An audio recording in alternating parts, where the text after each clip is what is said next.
Vamos antes a tener una oración presentando este mensaje al Señor. Padre, te alabamos, adoramos, exaltamos tu nombre. Estamos agradecidos, Señor, porque podemos estar en tu casa, celebrar tu grandeza, glorificar, exaltar, ensalzar tu nombre, Señor. Te pedimos, Padre, que tú nos hables por medio de tu Espíritu Santo, que seamos hacedores de tu palabra, que tú me uses como un vaso, un instrumento tuyo, y que esto, Señor, sea para tu honra y gloria. Te lo pedimos, Señor, en el nombre de Jesús. Amén. Amén, gloria a Dios. Sardis había sido una rica y gloriosa ciudad en los siglos V y VI antes de Cristo. Sardis era un centro comercial de tejidos de lana y teñidos. Después de un terremoto que hubo en el año 17 después de Cristo, Roma reconstruyó a Sardis, pero el retroceso de la decadencia se dejaba sentir en esta ciudad. Esto fue solamente temporal, esa reconstrucción ayudó solamente temporalmente, y el contraste entre el esplendor pasado y el presente era notable. Aunque esa ciudad todavía era rica, ya lo que había sido antes nunca volvió a ser luego del terremoto. Y Sardis había sido construido en una montaña y era casi inexpugnable, pero en dos ocasiones por los vigilantes estar dormidos, había sido tomada esta ciudad. La ciudad de Sardis, guardias que no estaban vigilando. Y además tenía idolatría, había una patrona de esta ciudad, Cibeles, una diosa madre. Cuando hablamos de diosa en minúscula, ¿verdad? Un ídolo, una diosa madre, que algunos decían madre de los dioses, de quien se decía que tenía poder para restaurar vida a los muertos, cosa que sabemos que era falsa. Y las 7 iglesias que describe Apocalipsis en el capítulo 2 y 3 eran realmente 7 iglesias del tiempo de Juan el apóstol, cuando él escribe el Apocalipsis. Aunque se trataban literalmente de iglesias de ese tiempo, el mensaje de estas 7 iglesias, algunos lo ven como para 7 épocas distintas de la historia de la iglesia. Y también sabemos que lo más cierto es que también lo que se enseña a cada una de las iglesias y las instrucciones que se le dan aplican para las iglesias de todos los tiempos, en todas las épocas, ¿verdad? En sentido espiritual. Tenemos que sacar los consejos y las enseñanzas, el significado espiritual que es para los creyentes de todas las épocas de la historia de la iglesia. Y así, a modo de introducción, hemos escuchado esto. Ahora vamos a Apocalipsis 3, leemos los versos 1 al 6. Escribe al ángel de la iglesia en Sardis, el que tiene los 7 espíritus de Dios y las 7 estrellas, dice esto: yo conozco tus obras, que tienes nombre de que vives y estás muerto. Sé vigilante y afirma las otras cosas que están para morir, porque no he hallado tus obras perfectas delante de Dios. Acuérdate pues de lo que has recibido y oído, y guárdalo, y arrepiéntete. Pues si no velas, vendré sobre ti como ladrón, y no sabrás a qué hora vendré sobre ti. Pero tienes unas pocas personas en Sardis que no han manchado sus vestiduras, y andarán conmigo en vestiduras blancas, porque son dignas. El que venciere será vestido de vestiduras blancas, y no borraré su nombre del libro de la vida, y confesaré su nombre delante de mi Padre y delante de sus ángeles. El que tiene oído, oiga lo que el Espíritu dice a las iglesias. Amén. En el verso 1 vemos que la palabra del Señor nos dice: escribe al ángel de la iglesia en Sardis. Y vemos que Jesucristo tiene control sobre sus mensajeros. Y aquí cuando está hablando de ángel, el término griego es ángelos, que significa mensajero. A veces se usaba para mensajeros celestiales, pero también vemos que se usó para Juan el Bautista en un momento en Mateo 11:10. A él se le llama un ángelos, un mensajero, cuando dice la palabra del Señor: porque este de quien está escrito, he aquí, yo envío mi mensajero delante de tu faz, el cual preparará tu camino delante de ti. Refiriéndose a esa obra de Juan el Bautista como mensajero de Jesucristo. Entonces, eso era Mateo 11:10. Ahora continuamos viendo que mientras Juan estuvo en el exilio en la isla de Patmos, estas iglesias, las 7 iglesias del Apocalipsis, se entiende que le enviaban mensajeros, le enviaban personas a visitarle allá, delegados. Y es probable que estos hayan sido los ángeles de las iglesias, pero probablemente la mejor interpretación es que los 7 ángeles sean 7 líderes, ya sean ancianos, obispos, ¿verdad?, pastores de las iglesias, y que Jesús usara a Juan para escribir mensajes a estos líderes, quienes luego lo iban a compartir con las iglesias. Esos pastores, obispos, líderes, ¿verdad?, ancianos, como los ángeles. Ahora bien, el pasaje continúa diciendo, el que tiene los 7 espíritus de Dios. Y aquí está una alusión a la plenitud del Espíritu Santo, a la plenitud del Espíritu de Dios. El completo o perfecto Espíritu de Dios. Y las 7 estrellas. Y el significado de las 7 estrellas está en Apocalipsis 1:20, cuando la palabra del Señor nos habla de que las 7 estrellas son los ángeles de las 7 iglesias. Entonces, Jesucristo es que tiene los 7 espíritus de Dios y tiene las 7 estrellas. Jesucristo le está comunicando este mensaje a Juan, el apóstol, que estaba, ya sabemos, exiliado, desterrado allá en la isla de Patmos, y ahí recibe este mensaje del Señor. Y Jesucristo le dice esto, yo conozco tus obras. Y está refiriendo a la iglesia de Sardis. Yo conozco tus obras. Aquí vemos la omnisciencia de Dios, que nada se escapa al conocimiento de Dios.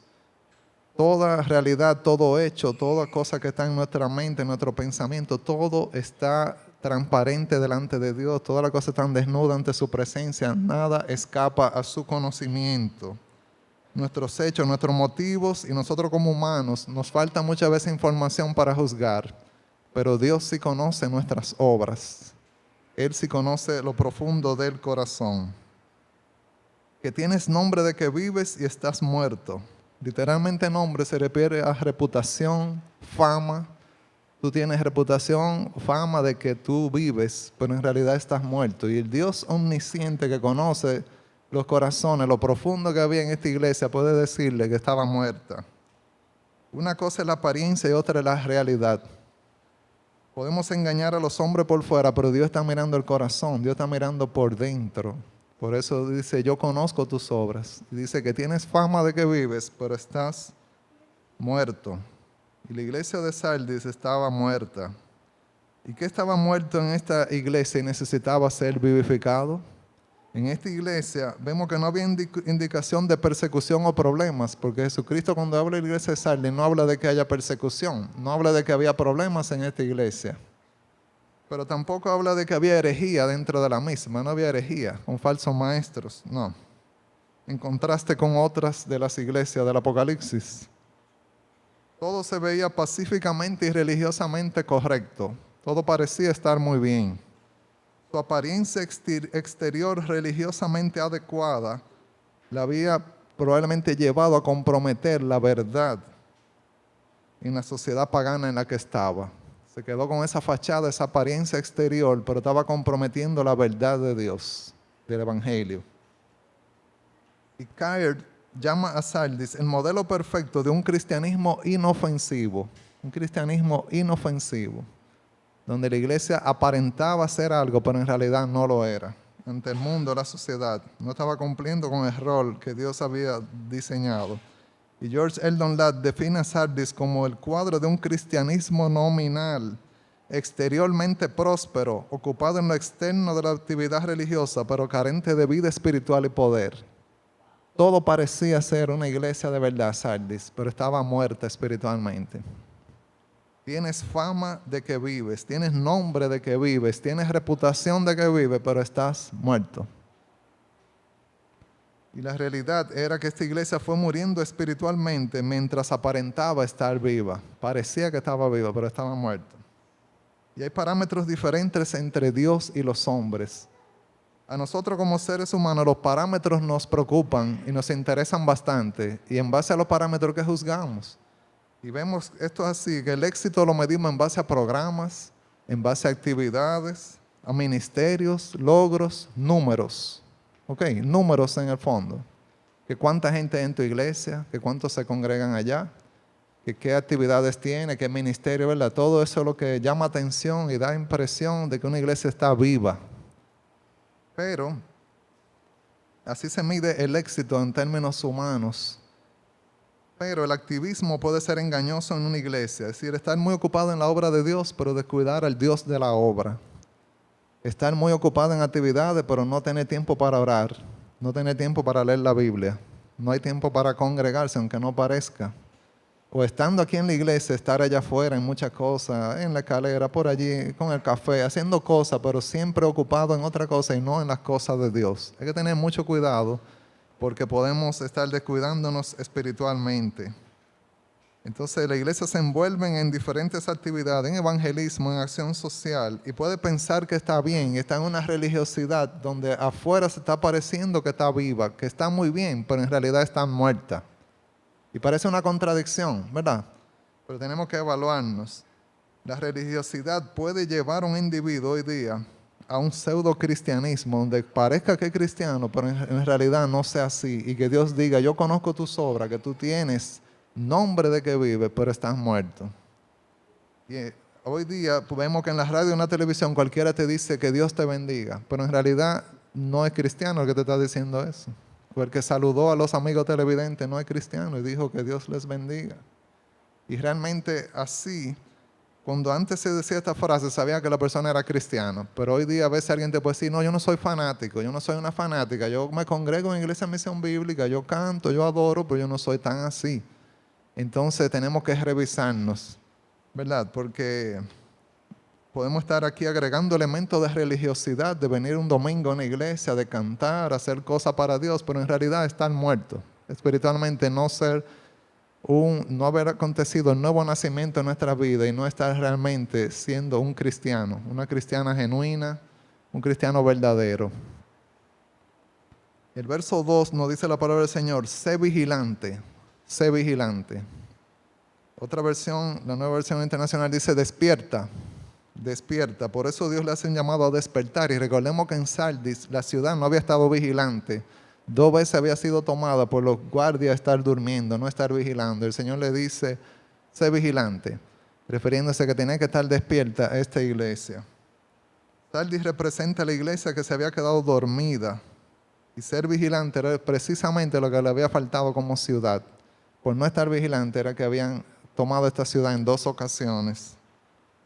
Y afirma las otras cosas que están para morir. Es decir, que estaba muerta esta iglesia, pero entonces habían otras cosas que estaban para morir. El Señor le dice, afirma las otras cosas que están para morir. Es decir, que actívate, despiértate para que lo que está por morirse no se acabe de morir también.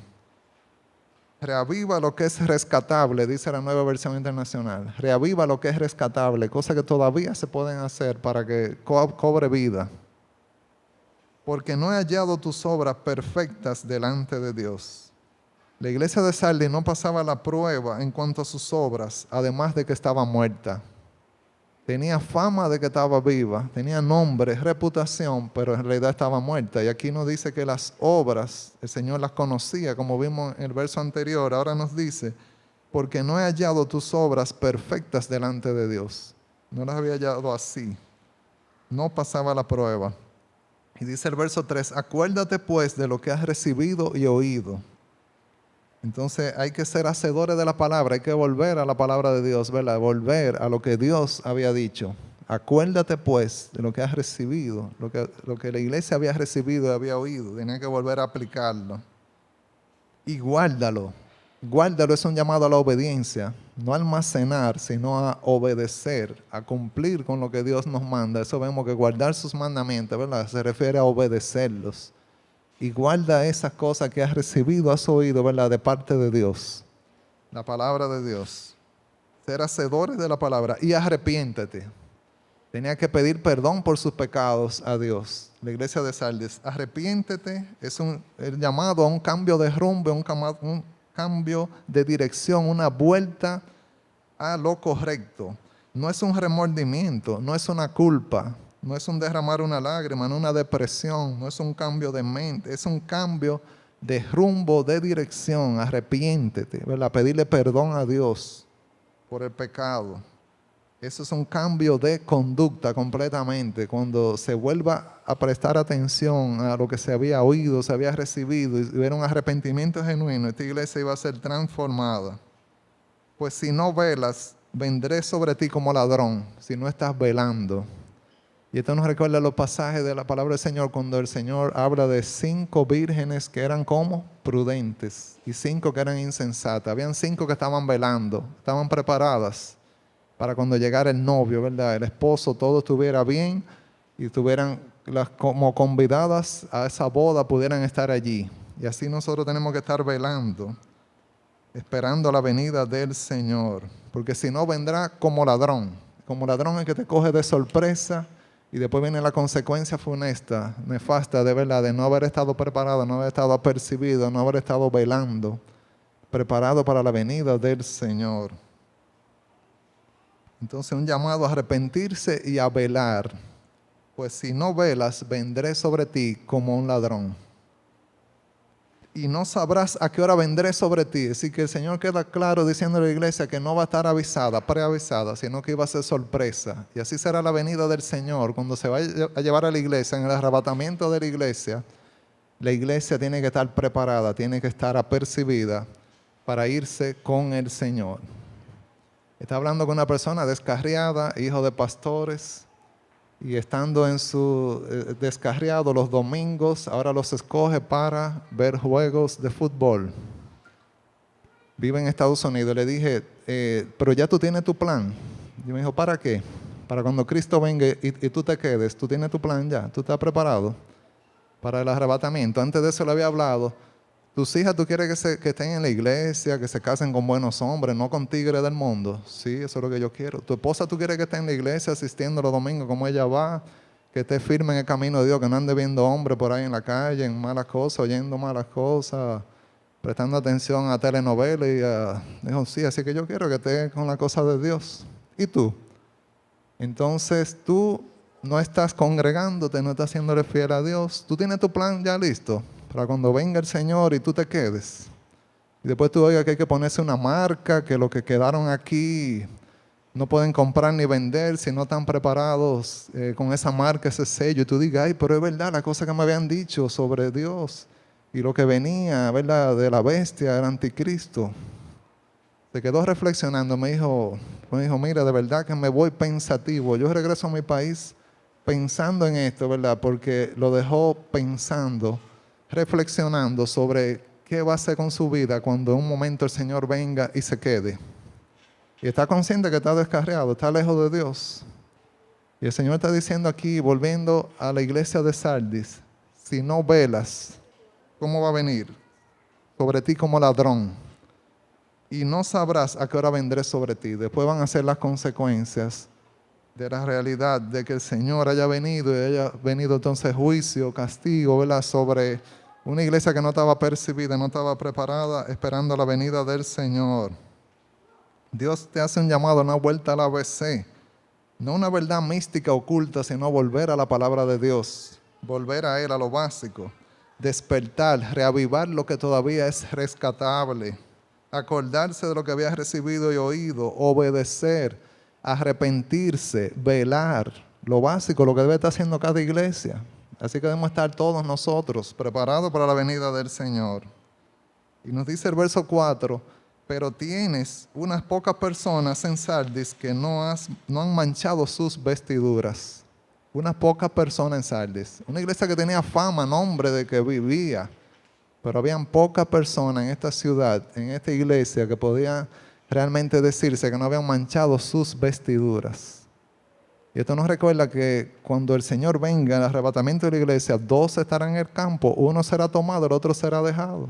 Ay, pero parecía que era cristiano. Y están el trigo y la cizaña juntos, pero no significa que porque parezca que es cristiano, sea cristiano genuino, un hijo de Dios en verdad, una hija de Dios verdadera. Entonces, aquí está ese concepto del remanente que Dios tiene, un remanente que Dios tiene, pero no todos. Tenemos que tener mucho cuidado y ser parte de ese grupo, de ese remanente. Pero tienes unas pocas personas en Sardis que no han manchado sus vestiduras. Dios siempre tiene un remanente fiel que le ama, le obedece y le teme. Entonces, en ese contexto, ese remanente fiel, ese remanente está preparado, está listo. Y cuando el Señor venga, no va a ser como ladrón para ese grupo, sino que estarán preparados para irse con el Señor. Están velando, están obedeciendo la palabra del Señor. ¿Serás tú de ese grupo? de los que estén velando, los que sean el remanente fiel del Señor, personas que no están manchando su vestidura. Y cuando le está hablando de manchar vestiduras, en el contexto de Sardis, donde se teñían, los tejidos de lana se teñían y se agregaban colores de púrpura, rojo, ¿verdad? Diferentes colores. Estos colores, esos teñidos, inmediatamente se entendía en Sardis cuando se hablaba de teñir y de manchar una vestidura, era que ya había estado blanca, ahora está manchada y no tenía esa utilidad. Una cosa, ¿verdad?, que estaba clara para ellos. Entonces cuando Dios le dice que tenía unas pocas personas en Sardis que no han manchado sus vestiduras, dando a entender que andan en santidad, en obediencia al Señor, en pureza. Como sabemos y hemos dicho muchas veces que dice la palabra del Señor, sin santidad nadie verá al Señor. ¿Estás tú manchando tus vestiduras? ¿Tienes vestiduras manchadas por el pecado? Si Cristo viene hoy, ¿tú estás preparado, preparada para irte con Él? La iglesia de Sardis habían unas pocas personas que no habían manchado sus vestiduras. Unos cuantos, y es un llamado al arrepentimiento que Dios le hace cuando dice, y arrepiéntete, y arrepiéntete. Pero tienes unas pocas personas en Sardis. Es decir, que Dios estaba claro, estaba consciente, pero era un grupo pequeño.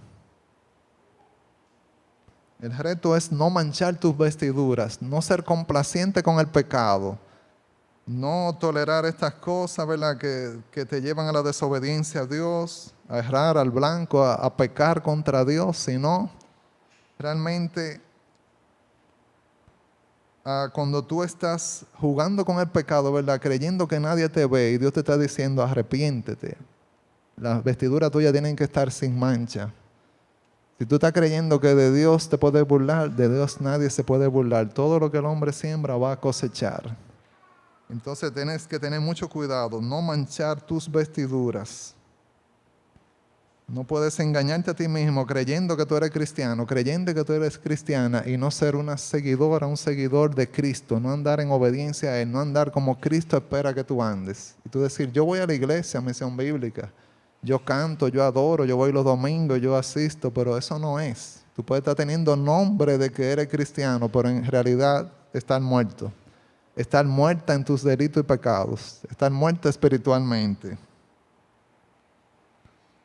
Y estas personas que no habían manchado sus vestiduras, dice la palabra del Señor, y andarán conmigo en vestiduras blancas, porque son dignas. Vestiduras blancas porque son dignas. Así van a andar estas personas que, como resultado de no haber manchado su vestidura con el pecado, de no estar contaminado con este mundo, amoldado al mundo actual, amando las cosas de las tinieblas, iban entonces a andar con el Señor en vestiduras blancas. Esto es un símbolo de pureza. Y nos dice el verso 5, la primera parte, el que venciere será vestido de vestiduras blancas. El que venciere, le está hablando a una iglesia que estaba muerta.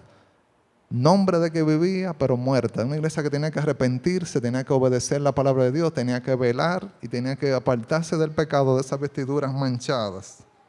El que venciere será vestido de vestiduras blancas. Y la garantía no es general, sino específica. El que venciere. No es toda la iglesia. Es el que venciere. Vestiduras dignas. Es un llamado claro a perseverar. A ser parte de ese grupo que va a vencer, que va a llegar a la meta, proseguir al blanco hasta llegar a la meta. Permanecer en el camino de la vida cristiana, andando en santidad, en obediencia a Dios. Y las vestiduras blancas se mencionan varias veces en el libro de Apocalipsis. Lo vemos en Apocalipsis 3:18, cuando se le dice a la iglesia de la Odisea que la necesitaba para esconder su vergüenza espiritual. También se menciona en Apocalipsis 4:4, cuando dice que los 24 ancianos tienen ropas blancas, vestiduras blancas, que dejan entender pureza, santidad. También se menciona en Apocalipsis 6:11, cuando habla de los mártires que esperan el juicio de Dios. Ellos se les da vestidura blanca para vestirse, dando a entender que son santos, que son puros, que son dignos delante de Dios. También a los ejércitos que aparecen con el Mesías, que se visten de lino fino, blanco y limpio, que se ve en Apocalipsis 19:14. Los hijos de Dios, cuando vengan con el Señor. vengamos con el Señor. Y los salvados en Apocalipsis 7, verso 14, que habla que han lavado y blanqueado su ropa en la sangre de Cristo. Así que ya están sin pecado, están limpios delante de Dios, santidad. Y los convidados a la cena de las bodas del Cordero estarán también vestidos de ese lino fino, limpio y resplandeciente, ¿verdad? Blanco, que representa lo mismo, esa pureza y santidad. Así que la vestidura blanca se mencionan varias veces en el libro de Apocalipsis. El que venciere será vestido de vestiduras blancas. En otro libro de la Biblia vemos que el apóstol Pablo quería tener precaución y sumo cuidado. Y lo vemos en 1 Corintios 9:27 en cuanto a llegar a la meta, ¿verdad? Al premio. Y dice 1 Corintios 9:27, sino que golpeo mi cuerpo y lo pongo en servidumbre, no sea que habiendo sido heraldo para otros, yo mismo venga a ser eliminado. El apóstol Pablo teniendo mucho cuidado en su vida espiritual de no caer, de perseverar, de llegar a la meta. Porque si no, habiendo sido heraldo para otro, podía él caer y perder, ¿verdad?, todo lo que había hecho antes de ese momento para el Señor. Lo importante es llegar a la meta, llegar al fin, ¿verdad?, ese premio, a la meta que el Señor tiene para nosotros. Y el apóstol Pablo quería vencer. El que venciere, volvemos al pasaje de Apocalipsis 3, el verso 5, será vestido de vestiduras blancas. Y no borraré su nombre del libro de la vida. Y no borraré su nombre al que venciere. Hay una garantía para los justos, ese remanente fiel de la iglesia de Sardis, que el Señor no iba a borrar su nombre del libro de la vida. Pero el creyente genuino tiene esa garantía de parte del Señor, lo que tiene que perseverar, llegar, ¿verdad?, al premio de su premio de llamamiento de Dios en Cristo Jesús. El que venciere tendrá esta recompensa, la de que su nombre no sea borrado del libro de la vida. Vemos que Jesucristo puede escribir y puede borrar nombres del libro de la vida. Puede escribir y puede borrar nombres. Y sobre el libro de la vida vemos en la palabra del Señor que solamente aquellos cuyo nombre está escrito en el libro de la vida son los que van a estar en la Nueva Jerusalén. Lo vemos en Apocalipsis 21, verso 27. No entrará en ella ninguna cosa inmunda o que hace abominación y mentira, sino solamente los que están inscritos en el libro de la vida del Cordero. El libro de Jesucristo de la vida, donde Jesucristo puede inscribir y puede borrar. Solamente los que estén inscritos ahí es que van a entrar en la Nueva Jerusalén. Y la idea de un libro divino la tenía clara Moisés. Moisés en un momento quiso presentar una elevada autodevoción a Dios, como pidiendo una sustitución por el pecado del pueblo de Israel, que Dios lo borrara a él del libro de la vida, pero que el pueblo lo perdonara. Y el Señor le dice en Éxodo 32, verso 32, Moisés le dice al Señor, en el verso 32 de Éxodo 32, que perdones ahora su pecado, y si no, bórrame ahora de tu libro que has escrito. La respuesta de Dios fue, que la vemos en el verso 33. Y Jehová respondió a Moisés, al que pecare contra mí, a este raeré yo, borraré yo de mi libro. Al que pecare contra mí. Así que no voy a hacer ese intercambio. Esto es algo individual. Esto es algo particular. Cada persona delante de Dios. Si está o no está en el libro de la vida. No se hacen cambios, intercambio de una persona por un grupo. Eso no funciona así con Dios. Y Dios se lo aclara a Moisés. Y en Apocalipsis 20, verso 15, nos presenta que en el juicio ante el gran trono blanco, el que no se haya inscrito en el libro de la vida, será echado al lago de fuego. Nos dice la palabra del Señor, y el que no se haya inscrito en el libro de la vida fue lanzado al lago de fuego. Era una forma común neotestamentaria de hablar sobre la salvación, hablar de estar inscrito en el libro de la vida. Y eso lo vemos en Lucas 10, verso 20. Pero no os regocijéis de que los espíritus se os sujetan, refiriéndose a Jesús, ¿verdad? Los demonios se estaban sujetando a los discípulos cuando fueron enviados. No, sino regocijaos de que vuestros nombres están escritos en los cielos. De eso que tenemos que gozarnos, que nuestro nombre esté inscrito en el libro de la vida, ¿verdad? Y Filipenses 4, verso 3. Asimismo te ruego también a ti, compañero fiel, que ayudes a estas que combatieron juntamente conmigo en el Evangelio, con Clemente también y los demás colaboradores míos, cuyos nombres están en el libro de la vida. Amén. Pablo tenía esa certeza de que esos nombres estaban ahí, personas que estaban perseverando, siendo fieles al Señor, y tenían su nombre inscrito en el libro de la vida.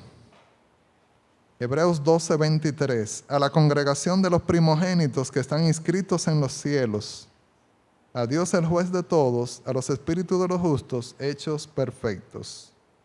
La primera parte de este pasaje de Hebreos 12:23, a la congregación de los primogénitos que están inscritos en los cielos. Dios tiene personas inscritas en el libro de la vida, que tú y yo seamos uno de ellos, pero Dios también tiene un borrador, y hay que tener mucho cuidado cuando decimos estoy seguro por la eternidad. Tiene que ver cómo yo vivo, porque la palabra del Señor me manda a tener mucha precaución en toda mi vida cristiana. Tengo vida eterna, pero hay una manifestación futura plena de esa vida eterna que tiene que ver con que yo haya perseverado y llegado a la meta, a lo que Dios tenía para mí. Y ahí está la garantía del que venciere, no borraré su nombre del libro de la vida. Así que ya finalizó ese proceso, ya estará continuamente gozando de las delicias a la diestra del Padre, estará para siempre con el Señor, con esa vida eterna, celebrando en la presencia del Señor. Entonces, el profeta Daniel se le dijo también que en el tiempo de la gran tribulación iban a haber personas que iban a quedar exentas de la gran tribulación. Y vamos a verlo en Daniel 12, verso 1. Nos dice la palabra del Señor: en aquel tiempo se levantará Miguel, el gran príncipe que está de parte de los hijos de tu pueblo, y será tiempo de angustia, cual nunca fue desde que hubo gente hasta entonces. Pero en aquel tiempo será libertado tu pueblo, todo lo que se hayan escritos en el libro. Así que Dios va a librar de la hora también de angustia, de tribulación que viene sobre este mundo, a su iglesia, a su pueblo, al pueblo de Dios. Volvemos al pasaje de Apocalipsis 3, verso 5, que nos dice la palabra del Señor: el que venciere será vestido de vestiduras blancas, y no borraré su nombre del libro de la vida, y confesaré su nombre delante de mi Padre y delante de sus ángeles. Aquí no está diciendo el que se convirtió, ya yo no borro su nombre más nunca. Eso no es lo que está diciendo la iglesia de Sardis. Está hablando de que se arrepienta, que siga con vestiduras sin mancha, que obedezca al Señor, que vele y que persevere y que sea vencedora para entonces no borrar su nombre del libro de la vida. Y que el Señor le iba a confesar delante de su Padre, ¿verdad? Y delante de sus ángeles. Y ya Jesucristo había dicho esto en la palabra de Dios antes. Esto lo vemos en Lucas 9, verso 26. Porque el que venciere tendrá el privilegio de que Jesucristo confiese su nombre delante del Padre y de sus ángeles. El Señor en el pasaje de Lucas 9, 26 habla de confesarlo delante de los ángeles, cuando nos dice: porque el que se avergonzare de mí y de mis palabras, de éste se avergonzará el Hijo del Hombre cuando venga en su gloria y en la del Padre y de los santos ángeles. Se iba a avergonzar delante del Padre y de los ángeles si no confesaba a Jesucristo aquí, si se avergonzaba del Señor aquí, de las palabras del Señor Jesús. Después Jesús se iba a avergonzar de él, delante del Padre y de los ángeles. Y en Mateo 10:32, a cualquiera pues que me confiese delante de los hombres, yo también le confesaré delante de mi Padre que está en los cielos. Entonces, si confesamos al Señor aquí, el Señor Jesucristo no va a confesar delante del Padre que está en los cielos. Está claro, ya el Señor Jesús lo había dicho en los evangelios y ahora aquí lo está diciendo en este mensaje a la iglesia de Sardis. Por eso Él dice: y confesaré su nombre delante de mi Padre y delante de sus ángeles. En Lucas 12:8, os digo que todo aquel que me confesare delante de los hombres, también el Hijo del Hombre le confesará delante de los ángeles de Dios. El pasaje anterior habló de confesarlo delante del Padre, ahora habla de confesarlo delante de los ángeles, y este pasaje en Apocalipsis habla de las dos cosas, del Padre y de los ángeles. Así lo hará el Señor Jesucristo. En conclusión, hermanos, somos llamados a ser sal y luz de este mundo. Y eso no se va a lograr con religiosidad externa, que parezca, que tenga reputación, que tenga fama, que tenga nombre de que vive. Eso no funciona delante de Dios, porque Dios, que es omnisciente, que conoce las obras, puede decir que tú estás muerto, que tú estás muerta. Tenemos que andar con vestiduras sin manchar en nuestra casa, en tu centro de estudio, en tu trabajo, en todas partes donde tú te desenvuelves, que tú andes con vestiduras sin manchar. No andes aquí bonito en la iglesia y después afuera lleno de pecado. No, Dios está mirando tus obras y las conoce. ¿Cuál es el remedio si tus vestiduras están manchadas? Confiesa tu pecado al Señor. Asegúrate de que tu ADN sea de un cristiano verdadero, de una cristiana genuina, para que tú estés preparada, porque está en juego tu destino eterno. Tienes que estar velando, preparado, apercibida para la venida del Señor. Si eres un cristiano genuino y perseveras hasta la meta, hasta alcanzar el premio, tu nombre nunca será borrado del libro de la vida. En esto claro está que tenemos la ayuda del Espíritu Santo y la gracia de Dios, el favor que se ha manifestado para que seamos salvos. No es algo humano, antropocéntrico, que donde viene la solución al problema del pecado, pero sí sabemos que con la ayuda de Dios podemos ser más que vencedores, podemos perseverar. Pero no que el Señor nos lleva en forma robótica a perseverar y que es imposible que caigamos. No, está el alerta de lo que tenemos que hacer. Hay una responsabilidad humana también, aparte de la obra que hace Dios. Filipenses 3:14, prosigo a la meta, al premio del supremo llamamiento de Dios en Cristo Jesús. Así hacía el apóstol Pablo y estamos llamados todos a ser. Un verdadero cristiano se ocupa de su salvación, como nos dice Filipenses 2:12. Por tanto, amados míos, como siempre habéis obedecido, no como en mi presencia solamente, sino mucho más ahora en mi ausencia, ocupaos en vuestra salvación con temor y temblor. Hay que tener mucho cuidado, ¿verdad? Estar cuidándonos esta salvación tan grande que el Señor nos ha dado. ¿Cómo escaparemos si descuidamos una salvación tan grande? Hay que tener mucho cuidado. ¿Cómo nos estamos conduciendo? Segunda de Juan 1, verso 9, cualquiera que se extravía y no persevera en la doctrina de Cristo no tiene a Dios. El que persevera en la doctrina de Cristo, este sí tiene al Padre y al Hijo. Un llamado claro a perseverar. No que los santos van a perseverar como quiera y eso va en automático, no. Un llamado a tener precaución, a perseverar, a no extraviarse del camino del Señor para que podamos nosotros estar claro de que tenemos a Jesucristo, ¿verdad? Que somos hijos de Dios. Entonces un cristiano verdadero se guarda para no ser arrastrado y caer. Nos dice 2 Pedro 3:17, así que vosotros, oh amados, sabiéndolo de antemano, guardaos, no sea que arrastrados por el error de los inicuos, caigáis de vuestra firmeza. Así que está la posibilidad, está el peligro de caer. Y está la advertencia de que nos guardemos, que estemos velando, estemos entendiendo, ¿verdad?, esas amenazas del enemigo que anda como león rugiente, y si le prestamos atención a sus maquinaciones y le damos lugar a él, y podemos entonces nosotros eventualmente caer, flaquear en nuestra fe cristiana, caer de nuestra firmeza. El Señor nos libre. Apocalipsis 3:5, el que venciere será vestido de vestiduras blancas, y no borraré su nombre del libro de la vida, y confesaré su nombre delante de mi Padre y delante de sus ángeles. Y finaliza el verso 6 diciendo, el que tiene oído, oiga lo que el Espíritu dice a las iglesias.